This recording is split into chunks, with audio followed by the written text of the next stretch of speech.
Oi, turminha! Como vocês estão? Vocês gostaram de saber que o raio-x foi inventado? Alguém aí já teve que fazer o raio-x de alguma parte do corpo? Aposto que algumas crianças já tiveram algum osso quebrado e tiveram que fazer um raio-x. Mas hoje eu vou dar outra dica. Vocês devem ter muito cuidado para não cair. São as quedas e batidas que fazem os nossos ossos quebrarem. Então, não suba em lugares altos que não tenham apoio para segurar. Não corra em lugares que o chão é muito liso, você pode escorregar. E mantenha a atenção enquanto anda ou corre para não bater em paredes e pilastras. Tomem bastante cuidado, hein? Bom, para que todos os equipamentos funcionem em nossas casas, precisamos de energia elétrica. Já falamos sobre isso em um outro programa. Vocês viram a usina de Itaipu quando estudamos a região sul, certo? Mas o que será que é eletricidade? Vamos descobrir? O programa vai começar.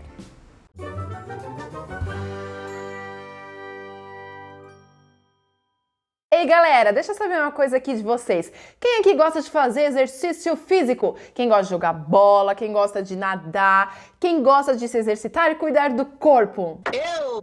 Você? Então talvez você goste dessa profissão. Já ouviu falar de um personal trainer? Não? O que será que um personal trainer faz? Nunca ouvi falar, Fanny. Se você gosta de tudo isso que eu acabei de falar, talvez você se identifique com essa profissão. Vamos conhecer um pouquinho dela?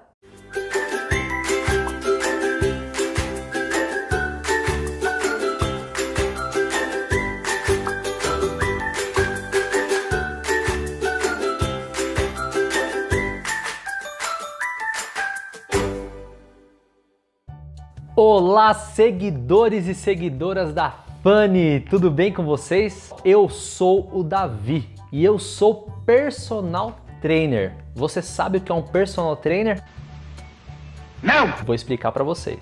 Personal trainer é o professor de atividade física, de exercício físico particular. Eu dou aula para uma pessoa de cada vez, às vezes duas, mas geralmente uma pessoa de cada vez, para que o exercício seja muito bem feito. Você sabe como é que o professor particular trabalha? A mesma coisa, do mesmo jeito que um professor particular de qualquer matéria, matemática, português, trabalha com um aluno de uma vez, um aluno por vez, eu também trabalho atividade física, um aluno por vez. Eu escolhi essa profissão porque quando eu tinha 16 anos de idade, mais ou menos, eu comecei a fazer exercício físico e eu vi que fazia muito bem para a saúde. Eu gostei muito dos resultados no meu corpo, para a saúde. E aí depois, quando eu fui ficando mais velho, tive que escolher uma profissão. Eu pensei, o exercício físico me ajudou tanto na minha vida que eu quero agora aprender mais para poder ajudar outras pessoas. Tá bom. Por isso que eu escolhi essa profissão, para ajudar outras pessoas a terem os benefícios que eu tive e muitos outros que o exercício promove para a vida de cada um de nós de uma forma bem orientada e bem certinha, como tem que ser. Eu fiz faculdade de educação física, depois eu fiz também outros cursos pós-graduação e outros cursos para eu ir ficando cada vez melhor na minha profissão, para eu entender cada vez mais. E é muito importante que você saiba que tudo que você quiser estudar, você tem que estudar a fundo para você conhecer bem. Nem todo professor de educação física é personal trainer como eu, porque na educação física existem várias áreas onde o professor que fez a faculdade pode atuar. Então ele pode ser professor de educação física de escola. Você tem um professor de educação física, não tem? Professor ou professora? Então, ele fez a mesma faculdade que eu. Ele pode ser professor de escola, ele pode ser professor de academia.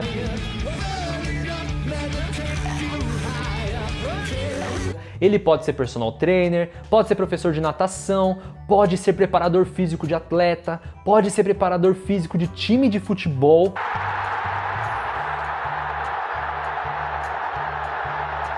Como eu disse, crianças, para ser um bom personal trainer, você precisa entender muito bem de exercício, você precisa entender como que o corpo funciona, você precisa ser legal com seus alunos, porque as pessoas não querem pagar para ter um professor chato. Imagina só, você pagar para ter um professor particular que você fica o tempo inteiro só com ele fazendo a aula, 1 hora por dia só com ele, e se o professor for muito chato, não dá, não tem como. Então o professor de educação física, o personal trainer, tem que ser legal, tem que entender de exercício, tem que entender um pouco de alimentação, tem que entender um pouquinho de tudo para poder conversar com o aluno. Claro, tem que fazer atividade física.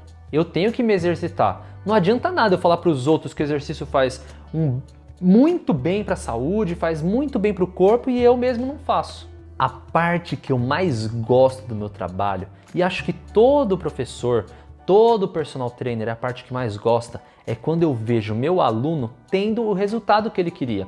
Tem pessoas que me contratam porque elas querem emagrecer. Tem pessoas que me contratam porque elas querem ter uma saúde melhor. Tem pessoas que me contratam porque elas querem ficar mais fortes. E aí, quando o aluno tem o resultado, olha no espelho, sobe na balança ou vê num exame médico que tudo na vida dele está melhorando, a saúde física, a estética, as roupas estão mais legais no corpo. Quando o aluno fica feliz e fala, Davi, muito obrigado, está sendo muito bem feito o seu trabalho e nós estamos alcançando tudo que a gente tinha planejado, é quando eu fico mais feliz, porque eu vejo que eu aprendi bem e estou conseguindo ensinar bem. Então, desde já, criançada, desde já, não sei se você é adolescente ou se você ainda é criança, mas estude, aprenda bem as coisas, tudo que você puder aprender, para que você chegue na faculdade sabendo já de muita coisa. Então, desde já, crianças, sejam bons alunos, bons filhos, tudo que vocês pegarem para fazer, façam muito bem feito. E aí, nós teremos algum personal trainer aqui no futuro? Espero que sim. Um beijo e um abraço para todos vocês.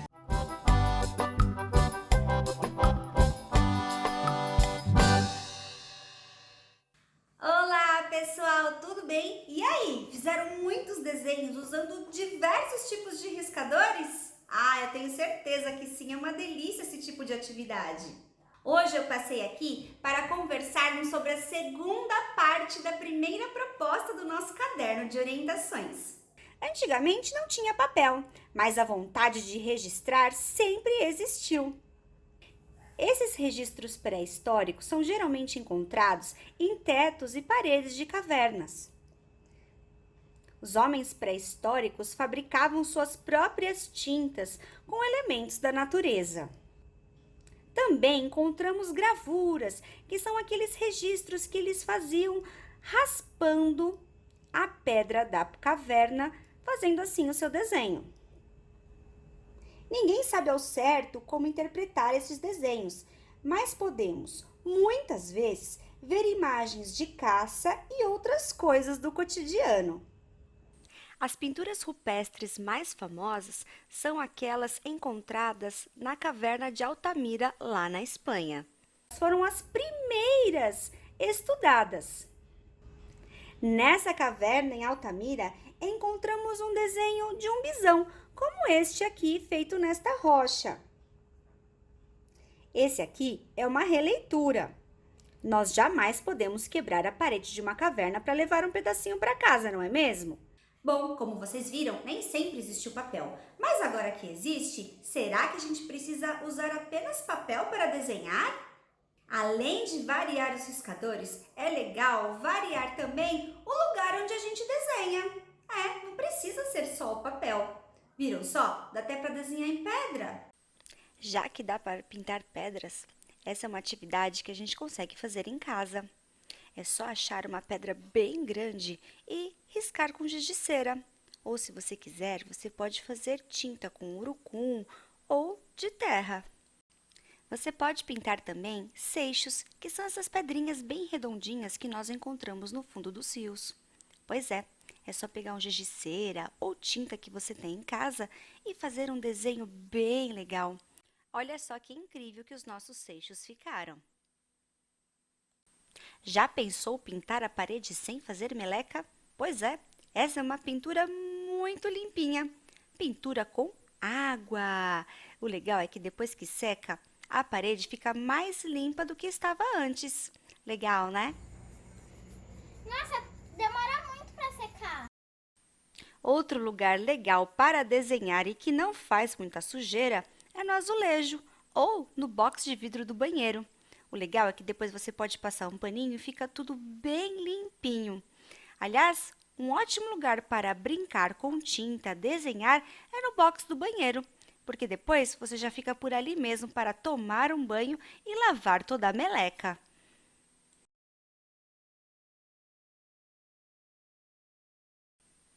Falando em banheiro, dá para desenhar no espelho depois do banho.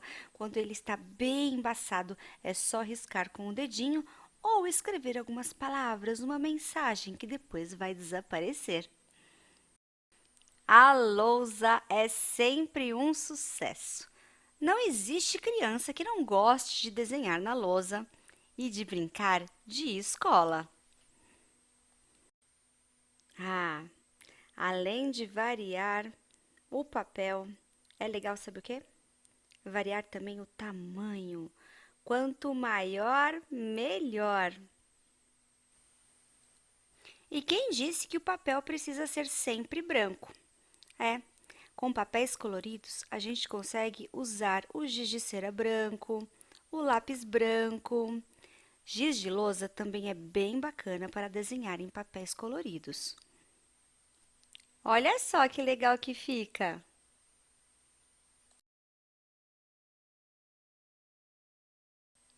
E quem disse que o papel precisa ser sempre no formato quadrado ou retangular?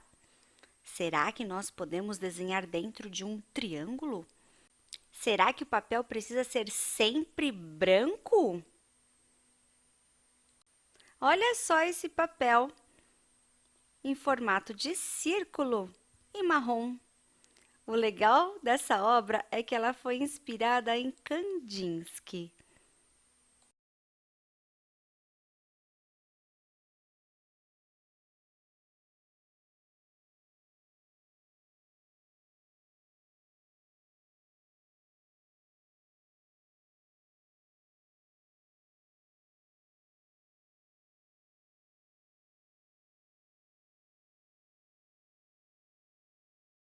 Não sei se vocês já perceberam, mas eu sou muito fã de papelão.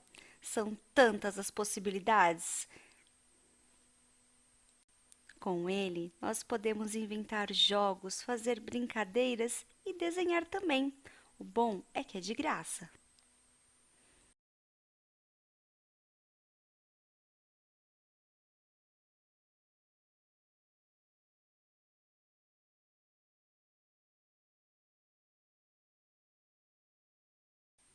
Quem aí já pensou em desenhar na casca do ovo? Ai, muito legal, né? Antes de ir para o lixo ou para a composteira, dá para a gente desenhar bastante.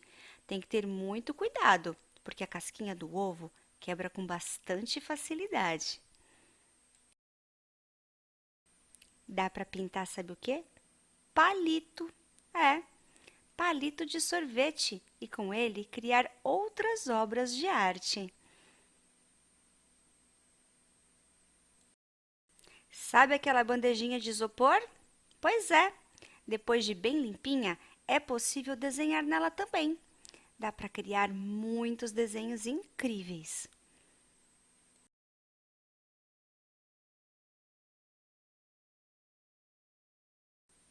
Podemos desenhar na terra também.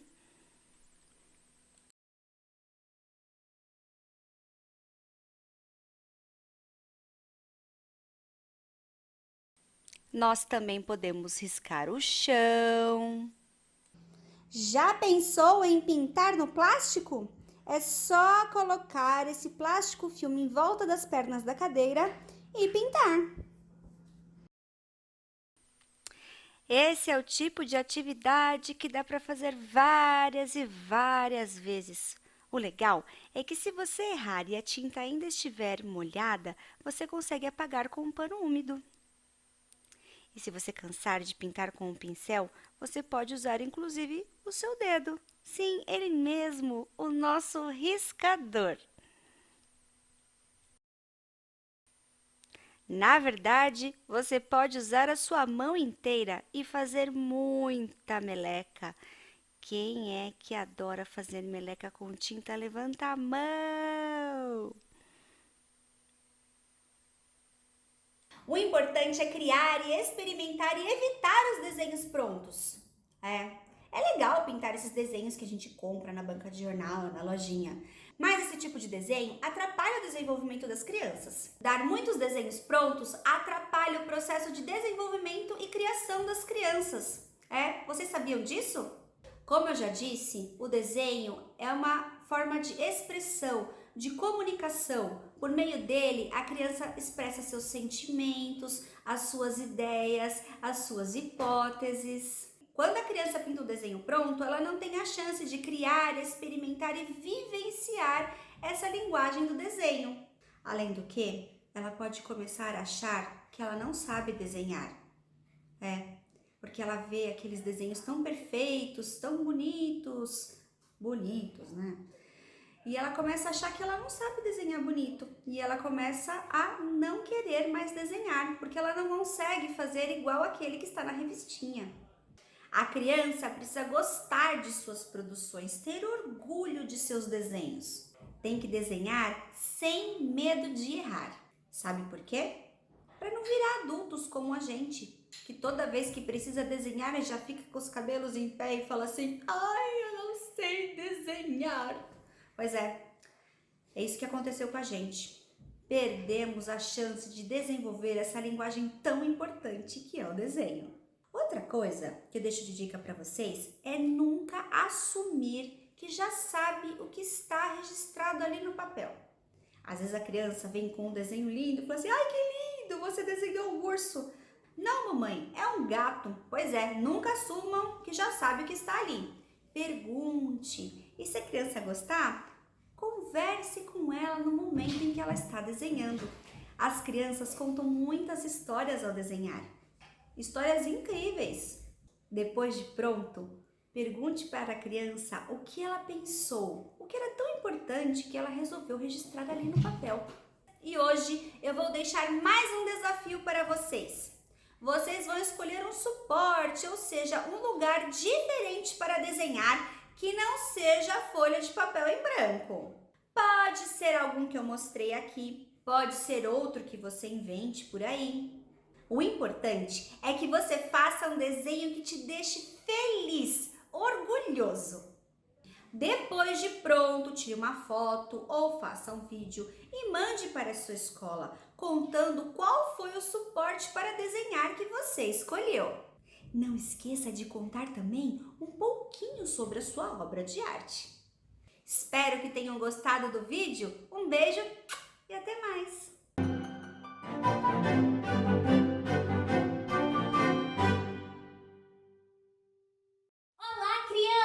Tudo bem com vocês? Aqui quem fala é a professora Thaís e hoje eu vim aqui com uma dica de atividade para você estar desenvolvendo em casa com a família de vocês, onde iremos estar confeccionando e jogando o jogo Careca Cabeludo. Bora lá para nossa confecção? Para a confecção do nosso jogo, iremos estar utilizando esses seguintes materiais, como papelão, tampas, pratinhos descartáveis, aqueles de festa, canetinhas coloridas e, por último, prendedores de roupa. Com os nossos materiais em mãos, iremos agora confeccionar as nossas carinhas.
Com as nossas carinhas prontas, elas ficarão assim, ó.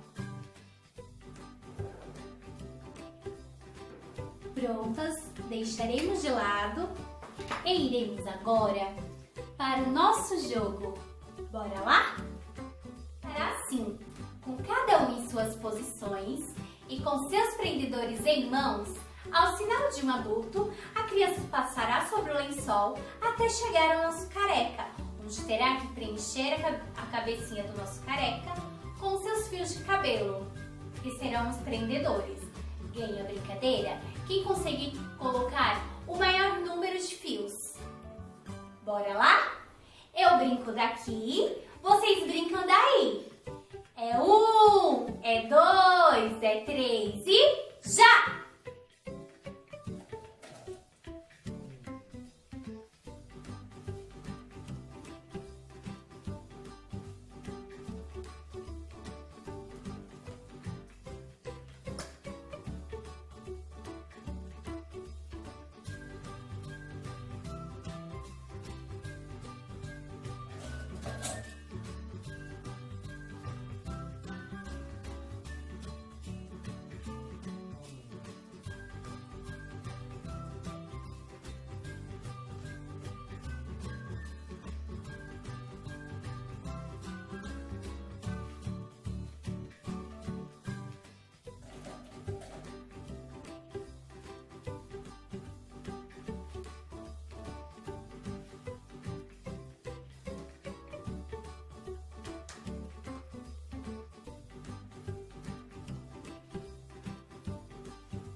E essa foi a nossa atividade de hoje. Espero que vocês tenham gostado, se divirtam e até a próxima. Tchau!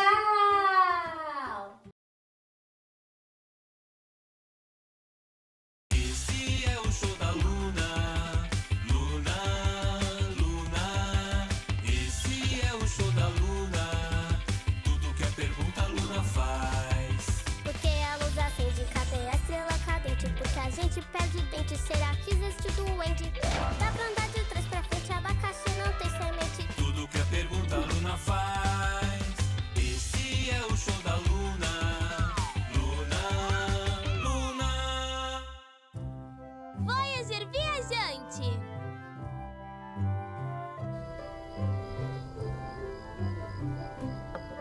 Nada como jantar ao ar livre. Principalmente se for a luz das estrelas. É impressão minha ou tem mais estrelas aqui? Vamos contar? 1, 2, 3. Acho que as estrelas são sempre as mesmas, mas daqui dá pra ver melhor. É, o deserto do Atacama é um dos melhores lugares do mundo para ver estrelas. Sério? Que incrível! Eu adoro olhar as estrelas! Vamos pegar os telescópios. Legal! Mas antes vamos terminar de jantar, né, gente? Isso mesmo. Um bom cientista nunca faz suas observações de barriga vazia, né? É verdade!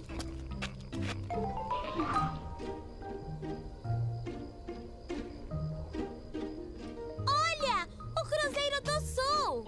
E onde fica o Cruzeiro do Norte? Eu não sei! Eu queria saber o nome de todas as estrelas e constelações! Ué, pergunta pra elas! Ei, como é que você se chama? Aquela ali tem cara de Maria! E aquela tem cara de cabrita maior.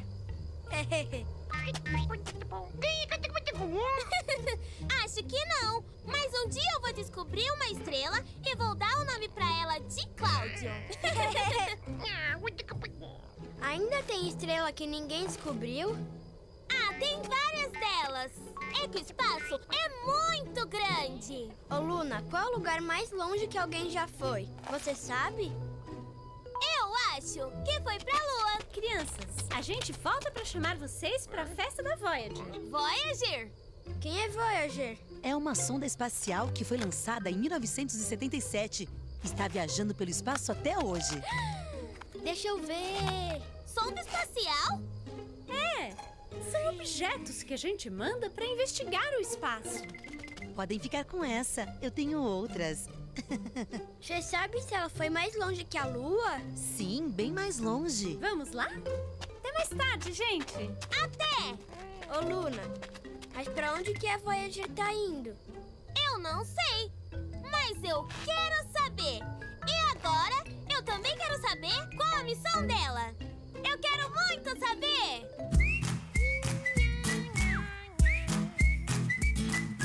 Eu quero saber por que o gato mia.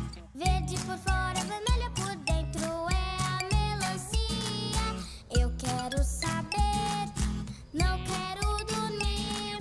O que tá acontecendo eu vou descobrir. Mas afinal, qual será a missão da Voyager? Será que encontra vida extraterrestre? Você acha?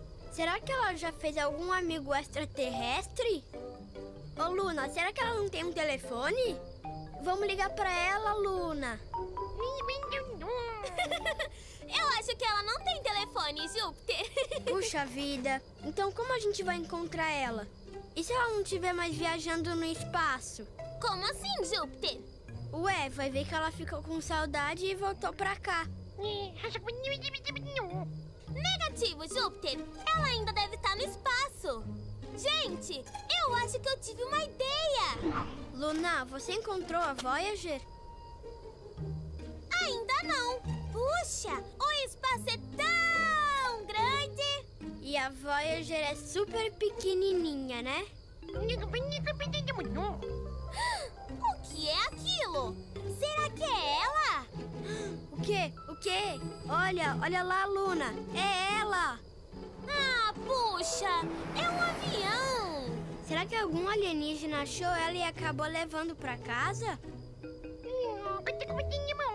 Júpiter, você me deu uma ideia. Vamos fazer de conta que a gente era extraterrestre. Daí, a gente vai poder encontrar a Voyager lá no espaço. Yay! Eu quero ser verde com anteninhas. Deve ser muito legal ter anteninhas.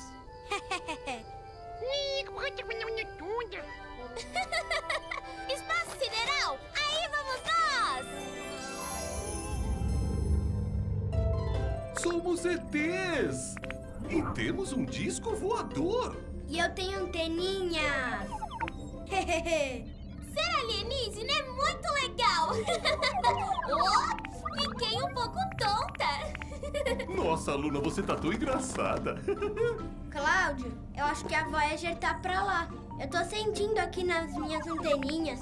Então vamos pra lá! E aí, Júpiter? O que suas anteninhas estão dizendo? À esquerda. Quer dizer, direita. Agora direita de novo. Pra cima, pra cima. Isso, agora de novo pra esquerda. Funcionou! Minhas anteninhas funcionam. Oh, isso é legal! Um disco dourado! Que chique! Que música será que ele toca? Oh, alienígenas! Hã? Onde? Cadê? Eu não tô vendo nenhum alienígena. Vocês são os alienígenas. Deixa eu tirar uma foto. É verdade. Olha, a Voyager de verdade. Mas ela é bem maior do que eu pensava. Oh, uma mini eu! Que fofura! A gente tava te procurando. A gente veio de muito longe, lá da Terra. Ah, eu também. Vocês querem ver a última foto que eu tirei de lá? Eu não tô vendo a Terra. É esse ponto azul e pálido, tá vendo? É que eu já estava muito longe quando eu tirei essa foto. Que incrível essa foto, Voyager! Sou a Voyager viajante. Vivo no espaço a explorar. E eu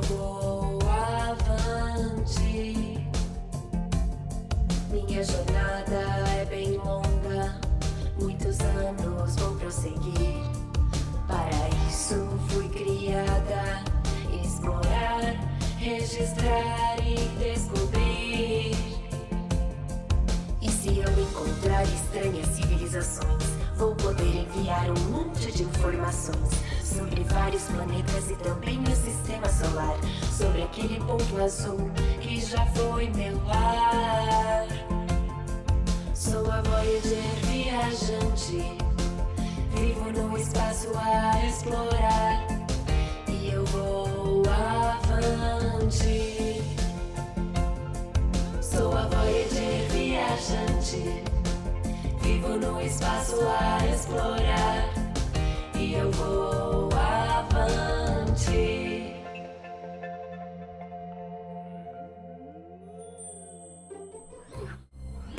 Mas você encontrou algum alienígena? Não, ainda não encontrei. Quer dizer, só vocês. Ah, mas isso não tem graça. Imagina, a minha missão mais importante é a exploração. E é isso que eu estou fazendo. E não tá com saudade da Terra? Bem, às vezes.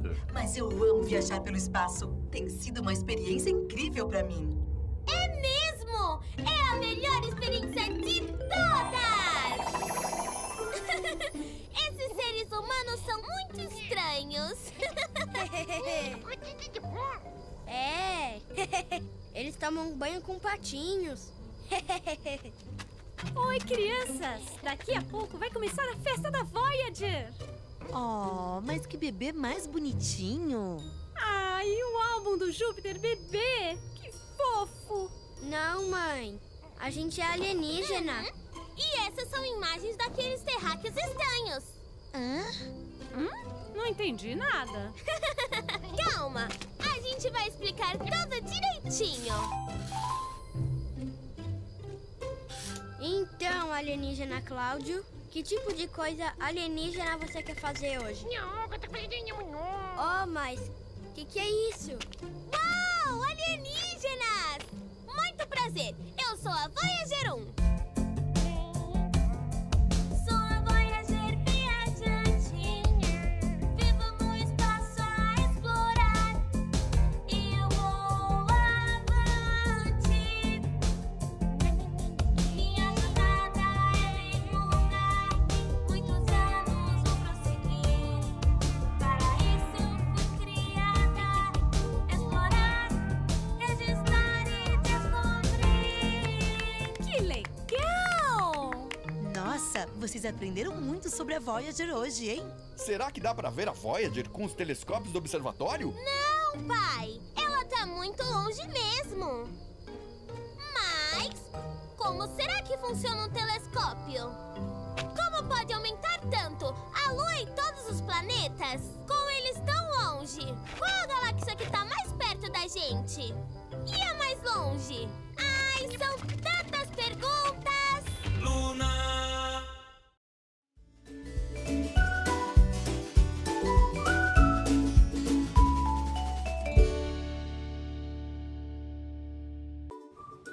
Oi galera, tudo bem com vocês?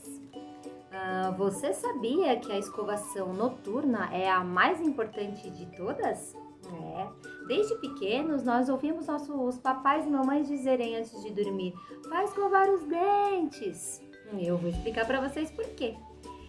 Quando a gente está dormindo, a temperatura da nossa boca aumenta, a nossa musculatura descansa e a gente produz menos saliva. E é exatamente a saliva que lava a nossa boca. Então, quando a gente está dormindo, a nossa boca se torna um ambiente úmido e quentinho, sem muitos estímulos e movimentos, ou seja, um ambiente perfeito para as bactérias se multiplicarem. Por isso, quando a gente capricha na escovação noturna, a gente consegue retirar os restos de alimentos da nossa boca e a concentração de micro-organismos, proporcionando um ambiente bucal limpo e equilibrado, que consegue ficar um longo período sem a intervenção dessas bactérias malvadas. E aí, a gente pode dormir tranquilo. Então, não se esqueça que é muito importante tirar um tempo e investir na higiene bucal antes de dormir. Primeiro você vai passar o fio dental, se possível. Então você vai passar o fio dental entre um dente e outro e em seguida você vai enxaguar ele com água antes de fazer a escovação. Os movimentos da escovação devem ser leves e gentis, tentando alcançar cada curva e cada espaço que existe entre os dentes. E, se você puder, escovar os dentes na frente do espelho também ajuda numa melhor escovação. E, claro, não esquecer de escovar a língua, né? A língua, ela é áspera, então ela pode segurar algumas partículas de alimentos e de bactérias. Bom, agora você já sabe como é importante a escovação noturna e já sabe também como fazê-la, né? Bom, por hoje é isso. Amanhã eu tô de volta. Tchau, tchau!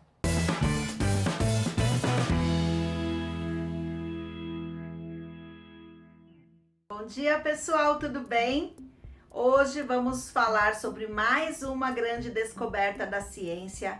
Eu já te contei sobre tantas coisas, mas já te falei sobre tantas invenções que muitas delas, para funcionarem corretamente, dependem da invenção que eu vou te apresentar hoje. Vamos falar um pouquinho da eletricidade e da lâmpada. Anotem aí o tema de hoje e a nossa data.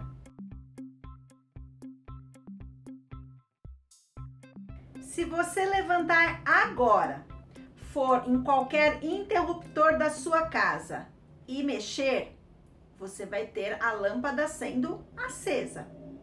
Isso acontece por quê? É pelo fio? É pelo interruptor? De onde vem essa eletricidade? Ah, Pro, vem da usina hidrelétrica. Sim, é na usina hidrelétrica que ela vai ser produzida e depois distribuída até chegar nas nossas casas. Mas como que essa magia acontece? Eu clico no interruptor e a luz acende. Então, essa energia elétrica, o que nós temos chegando nas nossas casas é a formação de uma corrente elétrica. Ela vai precisar de um condutor, que são os fios, e aí tem toda uma história de circuito, de partículas, de elétrons. Por isso eu já te falei, já te dei a dica ontem. Eletricidade tem relação com o deslocamento de elétrons por um condutor.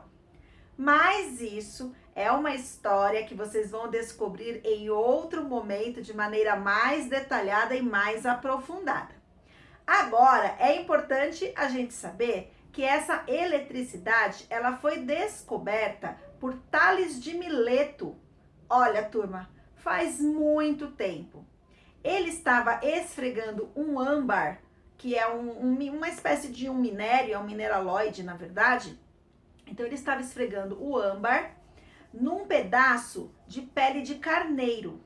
Quando ele começou a esfregar, ele percebeu que as palhas que estavam ali ao redor, elas ficavam atraídas depois pelo âmbar. Então ele esfregava, e aí quando ele aproximava esse âmbar da palha, o âmbar conseguia atrair, criando uma espécie de magnetismo ali. E a partir disso, é claro, vocês já sabem que pela curiosidade das pessoas, as investigações começaram a ser cada vez mais aprofundadas. Foi a partir disso que eu acabei de te contar que os estudos sobre a eletricidade foram sendo cada vez mais ampliados e aí eles descobriram uma forma de armazenar essa eletricidade. E aí temos geradores, baterias e muitos objetos sendo modificados, utilizando-se a energia elétrica para isso. Observem essas imagens que eu vou te mostrar. Temos o objeto antes, como ele era utilizado antes, e temos o objeto agora. Esse primeiro exemplo, turma, é um ferro de passar roupa. Literalmente de ferro, muito pesado. Dentro dele eram colocados carvão. E aí o carvão era aceso, ficava em brasa, transferia o calor para o ferro e as pessoas precisavam então passar a roupa. Dizem os meus avós, né, as minhas avós contavam que quando estava passando, batia um vento, toda a fuligem do carvão caía em cima da roupa. E aí, ao invés de terminar de passar essa roupa, ela tinha que voltar, era pro tanque. Da mesma forma, os fogões a lenha. Ainda temos cozinhas com fogão a lenha, mas já temos também o fogão que é movido a gás. Então, são muitas transformações, muitas modificações que fazem parte da nossa vida atualmente.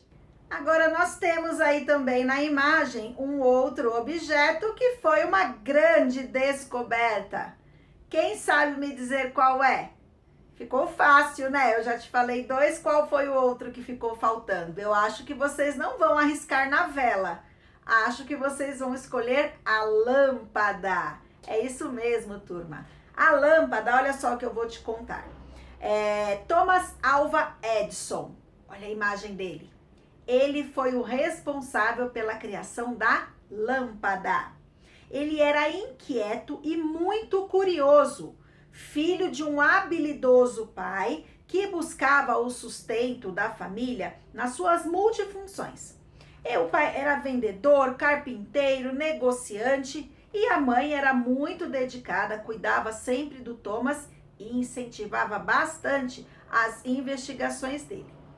Antes de suas grandes invenções, Thomas Edison trabalhou como jornaleiro e telegrafista. Lembra do telégrafo? Então, quem trabalhava fazendo lá a transmissão das mensagens era um telegrafista.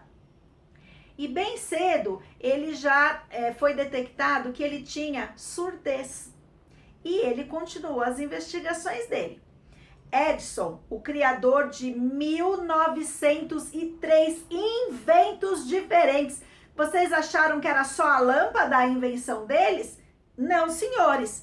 Ele inventou mais de 1903 inventos. Olha só quanta investigação, né, turma? Proporcionou para a humanidade luz na escuridão, ou ainda luz no fim do túnel, porque no meio desses 1903 inventos, teve também a lâmpada. Agora, olha só o que eu vou te contar. Inventar a lâmpada não foi tão simples assim. Ele fez mais de 1000 tentativas até conseguir acertar. É muita coisa, né? Persistente, ainda bem que ele foi bem persistente. Para encontrar o filamento ideal que ele pudesse ali colocar e fazer a lâmpada de fato funcionar, ele usou mais de 6.000 materiais diferentes. Ele testou, turma, com tudo que vocês podem imaginar, até conseguir acertar. 1.200 testes diferentes e muita vontade de fazer o seu experimento dar certo. A partir disso, criou uma empresa, lógico, né, para a fabricação do seu invento e hoje, até hoje, é um produto muito comercializado, essencial nas nossas casas também. É claro que para a gente poder testar essa eletricidade e brincar um pouco com essas investigações, eu teria muitas experiências possíveis de demonstrar para vocês, mas nem todas nós conseguiríamos ter materiais tão práticos em casa para conseguirmos realizar. Como ainda não é o momento de sairmos em busca de materiais na rua, eu pensei em mostrar para vocês aqui uma proposta bem simples e aí sim vocês podem testar em casa também, mostrando um pouquinho aí dessa questão da presença de energia acumulada. Vamos ver o que eu vou aprontar aqui, na verdade, vocês vão reproduzir aí? Prestem atenção porque essa já faz parte do nosso desafio. Então vamos lá. O que eu vou mostrar para vocês é que nós temos energia acumulada em muitos locais, inclusive no nosso corpo. E você vai precisar para isso apenas de uma bexiga. A Pro não encheu muito essa bexiga aqui, sabe por quê? A Pro não gosta muito de bexiga, não. Eu não gosto de encher bexiga de jeito nenhum. Eu sempre peço ajuda para alguém. Então a minha bexiga tá pequenininha, vocês podem encher um pouquinho mais a de vocês, tá bom? E aí, o que vocês vão fazer? Eu tenho até agonia de mexer na bexiga. Só que nessa não dava pro Léo me ajudar, porque ele tem o cabelo curto, né? E aí o cabelo dele não vai ficar tão arrepiado. Já dei a dica do que vai acontecer. Você vai pegar a bexiga e vai esfregar bem na cabeça, ou na sua cabeça, ou na cabeça de alguém. Quanto mais você esfregar, mais você vai conseguir ver a liberação dessa energia. Eu vou tentar te mostrar aqui pela câmera, não sei se vai dar certo, tá bom? Por causa da imagem. A experiência dá certo, mas a imagem nem sempre. Depois que esfregar bastante, olha lá. Vai puxando o fio de cabelo da Pro. Vai ficando tudo bagunçado. Ah! Então você testa aí na sua casa. Esfrega bem a bexiga e aí você vai puxando e você vai ver os fios de cabelos arrepiados por aí. Depois que vocês fizerem a experiência, vocês vão registrar no seu caderno o seguinte. Se eu conseguir perceber que eu tenho energia acumulada no meu corpo, eu não tenho nenhum fio, mas eu consegui detectar. Olha, tá arrepiando ainda, gente. Eu consegui perceber que essa energia ela se desloca aqui fazendo uma conexão com a bexiga e o meu cabelo.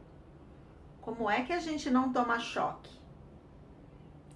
Que vocês vão responder para a Pro nesse desafio? Olha aí a síntese.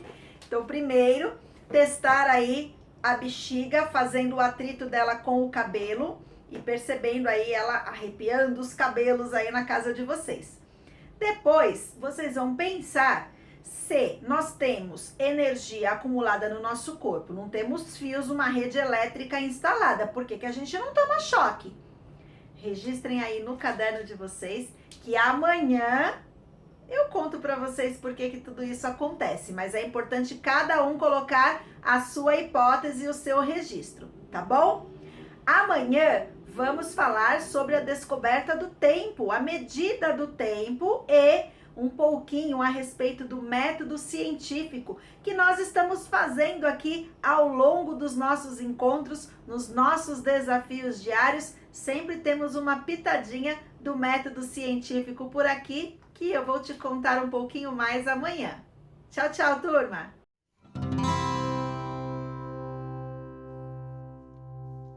E aí, pessoal da EJA, a cada dia aprendemos mais e mais. E hoje, nossa aula será de Natureza e Sociedade com o tema Matriz de Transporte Brasileira. Fiquem ligados e boa aula!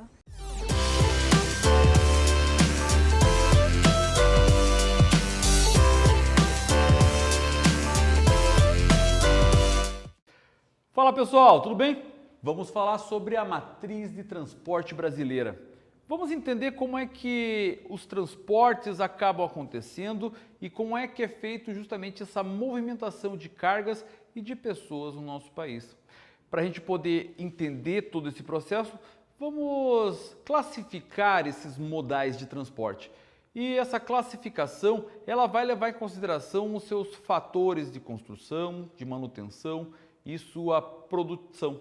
Essa produtividade de carga também vai ser bastante interessante para fazer um contraponto da importância e da quantidade dessas redes e dessas formas de transporte no Brasil. Vamos combinar assim? Então, vamos começar aqui pela divisão geral. A divisão da matriz de transporte ela vai ser classificada em transportes terrestres, transportes aquaviários e transportes aéreos ou aeroviários. Isso a gente aí é relativo.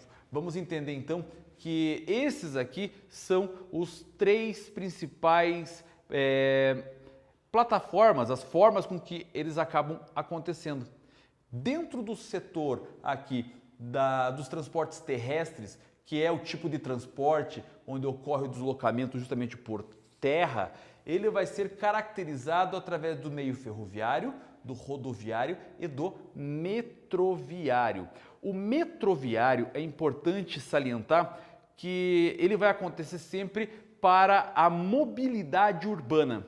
Dentro das grandes metrópoles, onde já estamos aí com uma concentração de população muito elevada, uma alta densidade populacional, vai gerar o que nós chamamos aqui de congestionamentos, de tráfego intenso nas cidades. Então, para melhorar a mobilidade das pessoas, eles são criados, então, transportes subterrâneos, vias que vão acontecer de maneira subterrânea por trilhos que vão ligar pontos estratégicos de grandes centros, como é o caso de cidades como São Paulo, Rio de Janeiro, Porto Alegre, Recife, Salvador, que vão ser organizados justamente num sentido de melhorar as condições de ida e volta das pessoas que se deslocam diariamente, seja a passeio ou principalmente ao trabalho.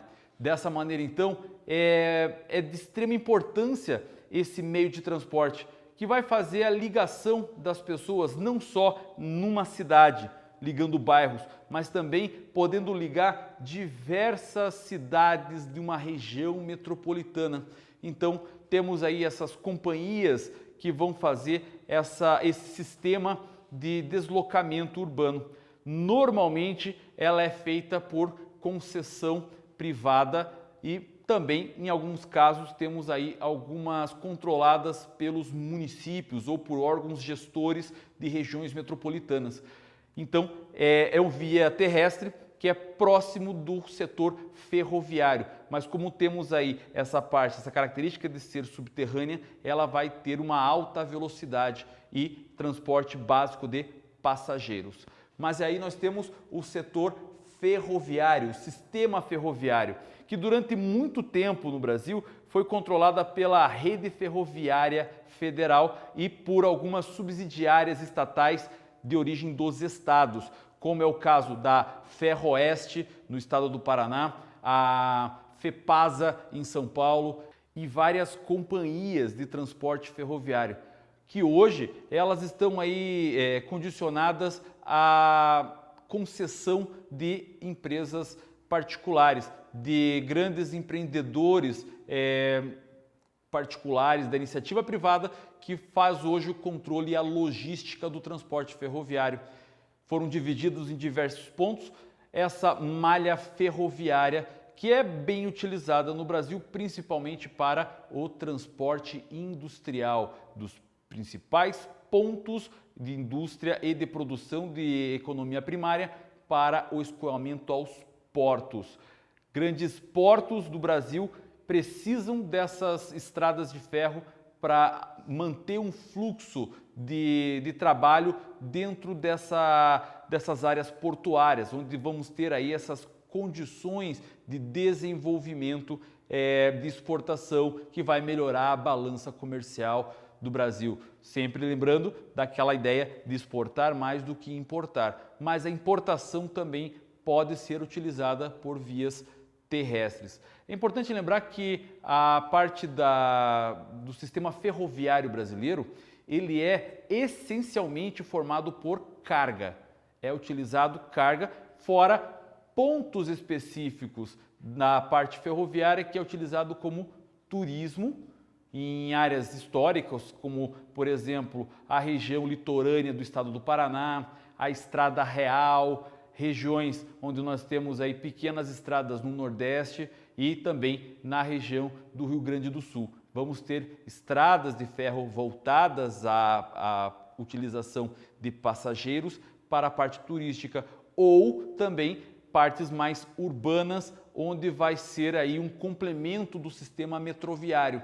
E aí é o caso de companhias de trens metropolitanos que vão fazer essa ligação de algumas cidades metropolitanas para o sistema metroviário. Fora isso, ela é, em grande parte, predominante aí para a produção de deslocamento de cargas, principalmente setores primários e secundários. Aí chegamos no principal sistema de transportes do Brasil, o sistema rodoviário.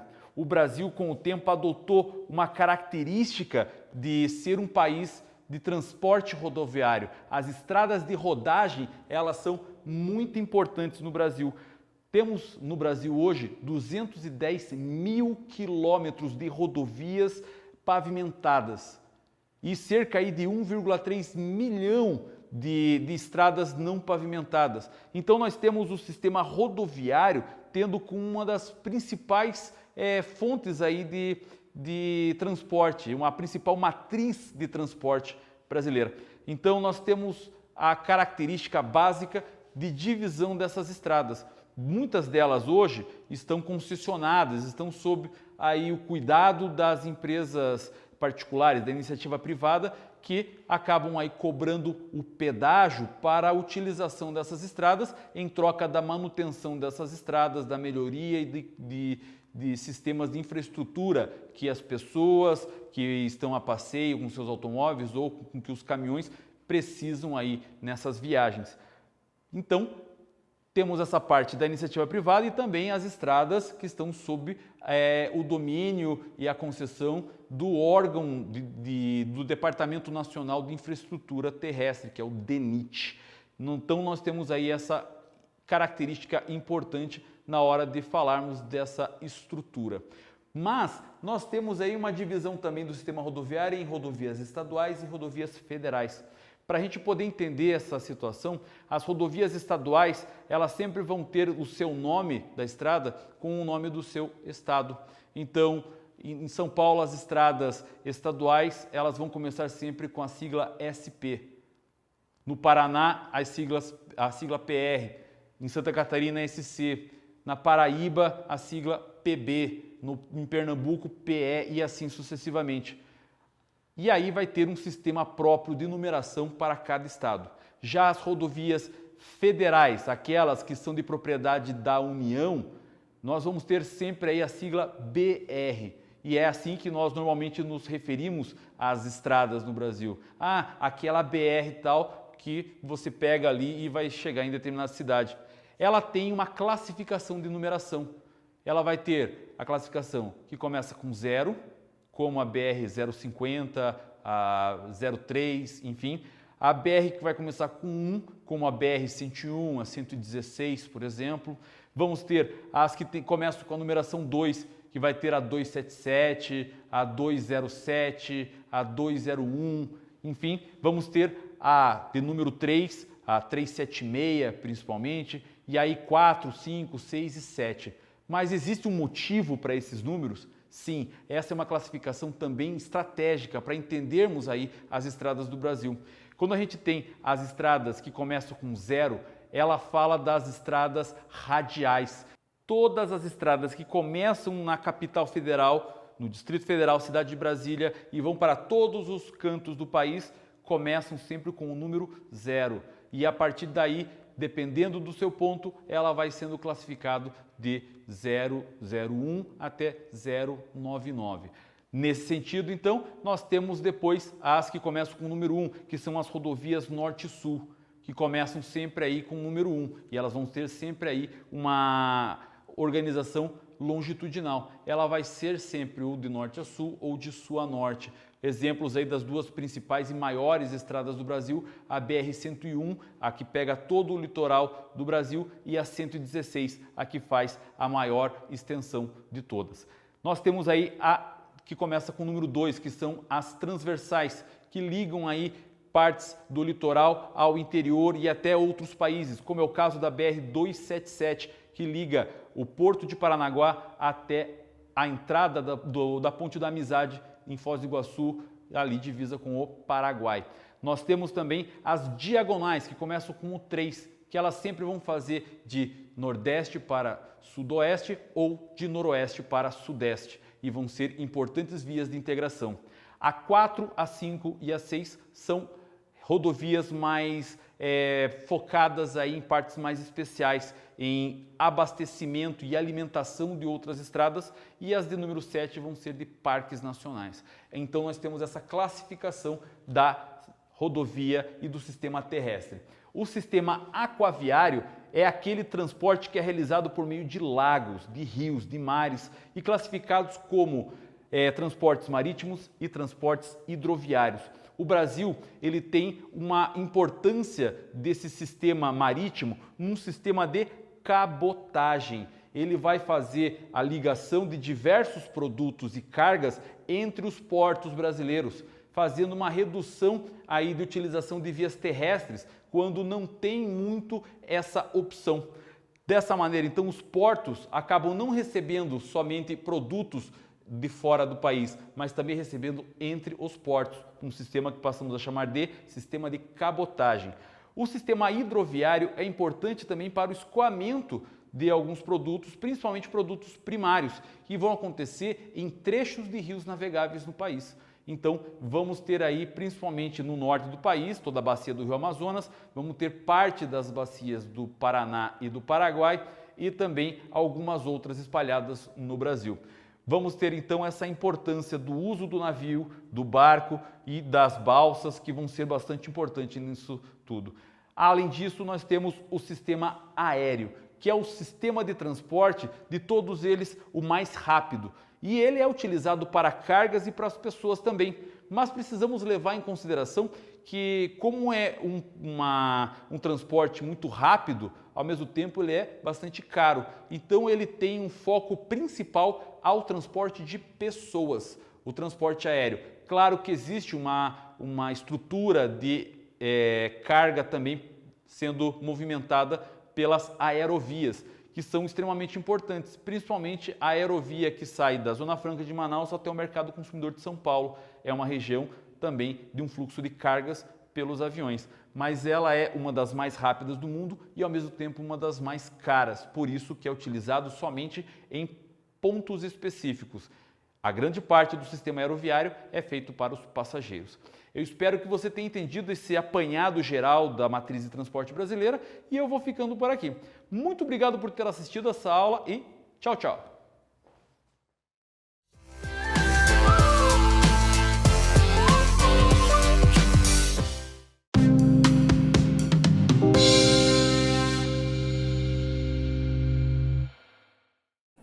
Olá, tudo bem com vocês? Durante os nossos últimos encontros, aprendemos um pouco mais sobre as lutas do Oriente, especialmente as artes marciais japonesas, e também algumas lutas do Ocidente, inclusive algumas das artes marciais brasileiras, como a capoeira e o maculelê, que é considerada uma dança e uma luta tribal, que se utiliza de 2 bastões como arma. Hoje, vamos começar o nosso encontro conhecendo mais sobre as artes marciais brasileiras. As imagens que irei compartilhar com vocês é de uma luta chamada Marajoara, que em seus primórdios era conhecida como agarrada, cabeçada, lambuzada e derrubada, mas que ao longo do tempo foi sendo ressignificada pelos seus praticantes e comunidade onde a sua prática surgiu.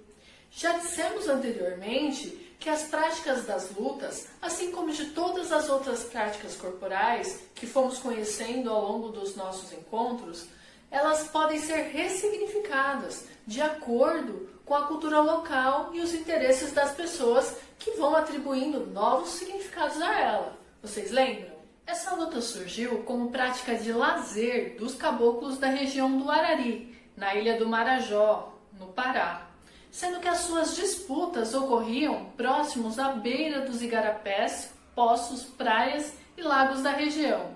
Este é o formato tradicional da luta. Alguns dizem que ela surgiu a partir da prática dos índios aruãs e da influência dos povos africanos. Outros dizem que ela surgiu a partir da observação dos caboclos para as brigas que ocorriam entre os búfalos e que depois eram reproduzidas em atividades de lazer ao final do dia.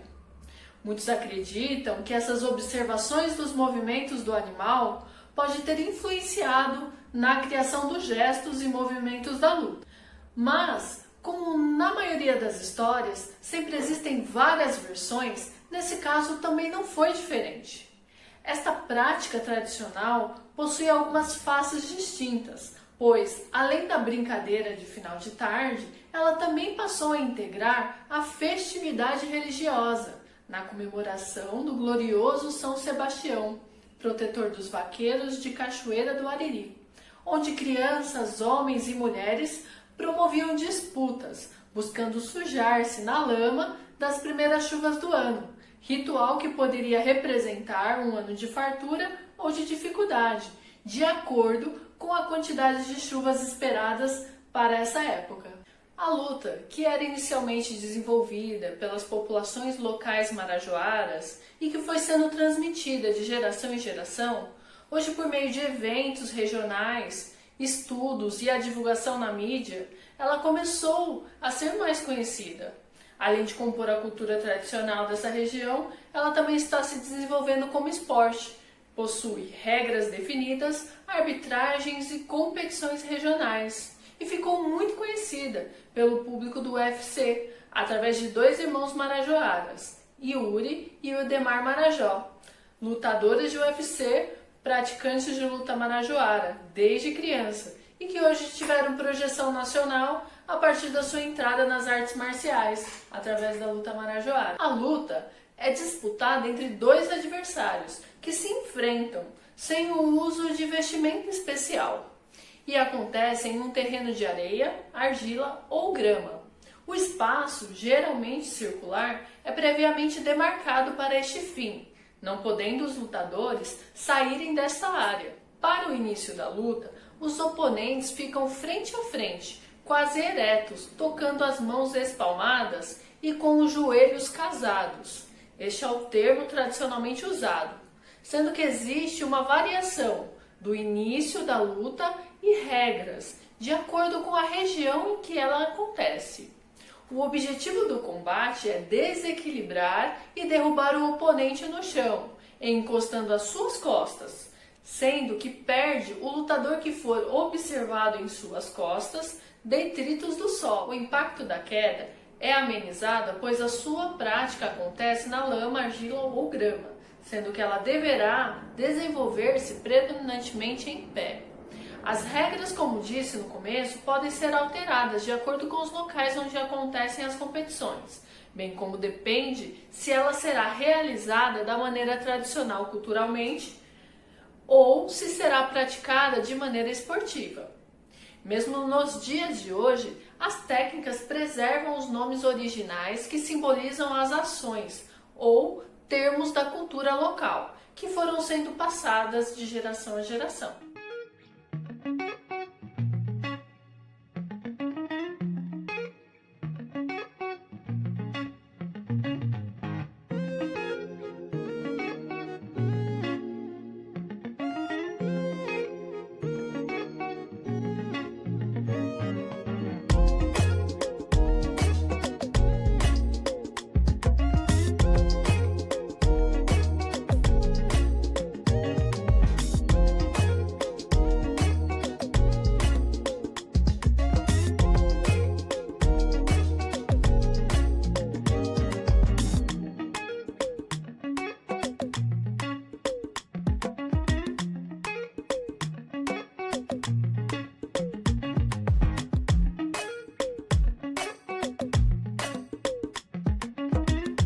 A luta é encerrada quando um dos lutadores é mantido de costas no solo totalmente dominado, como nesse exemplo, ou quando um dos lutadores for projetado 3 vezes com as costas no solo.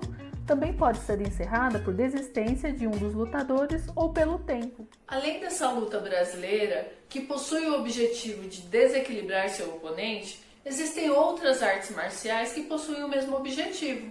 Lembra do judô, que conhecemos com o professor Rafael Barbosa? E o sumô, que havia comentado? Esses são alguns exemplos, mas existem outras lutas brasileiras que possuem o mesmo objetivo. Vocês conhecem outras lutas de desequilibrar? Já ouviram falar de uma luta chamada Ruca-Ruca? Ela é uma arte marcial brasileira. Agora tenho uma pergunta. De todas as lutas que apresentamos a vocês durante esses programas, quantas vocês já tinham ouvido falar? Vamos relembrar em quais lutas aprofundamos os nossos conhecimentos? Conhecemos a esgrima e suas modalidades, o karatê, o judô, agora a luta marajoara, a capoeira, o maculelê, quando falamos das danças. Também comentei sobre outras lutas, como taekwondo, aikido, kendo, jiu-jitsu, UFC, E por último, comentei sobre uma luta tradicional chamada Uka-Uka. Das lutas brasileiras apresentadas, quantas delas você já conhecia? E das lutas de origem oriental? Vocês já se perguntaram por que muitas vezes conhecemos mais sobre a cultura de outros países do que a nossa própria cultura? Para pensarmos a resposta a essa pergunta, gostaria que vocês conversassem com as pessoas da sua casa, com seus professores e professoras, amigos e amigas e pesquisassem mais sobre as artes marciais brasileiras. A ideia é que você seja um investigador ou uma investigadora e crie hipóteses que respondam a essa pergunta, do porquê a maioria das vezes conhecemos pouco da nossa cultura e também que vocês ampliem esses conhecimentos a partir de novas pesquisas e diálogos sobre o assunto. O segundo desafio que quero propor é uma ressignificação da luta marajoara, pensando que não temos o espaço adequado para a luta, nem estamos nas aulas presenciais. Pensei em propor uma luta a partir do uso de alguns gestos e algumas regras, mas vocês também podem criar as suas próprias regras e os movimentos que vocês querem utilizar. Só lembrem que essa luta tem por objetivo desequilibrar o seu adversário. O mais importante é que você combine as regras e os movimentos que farão parte para que todos participem, sem que haja desacordo entre os lutadores e nem briga. De frente um para o outro, com um pé dentro do círculo e o outro fora, mãos espalmadas e com os joelhos casados, o objetivo é desequilibrar o oponente, empurrando ele para fora do círculo. Vence quem conseguir tirá-lo do círculo por 3 vezes, mas você pode lutar mais vezes, criar outras regras, como por exemplo, determinar um tempo de luta. Use a sua criatividade e crie novas situações para a mesma luta. E aí, gostaram de conhecer mais sobre a luta marajoara? Criem suas regras e os movimentos e comecem a brincar. Respeite o que for combinado e se divirtam. Até a próxima! E é isso aí, turminha, o programa de hoje chegou ao fim. Amanhã eu espero vocês às 9 da manhã. Até lá, tchau, tchau!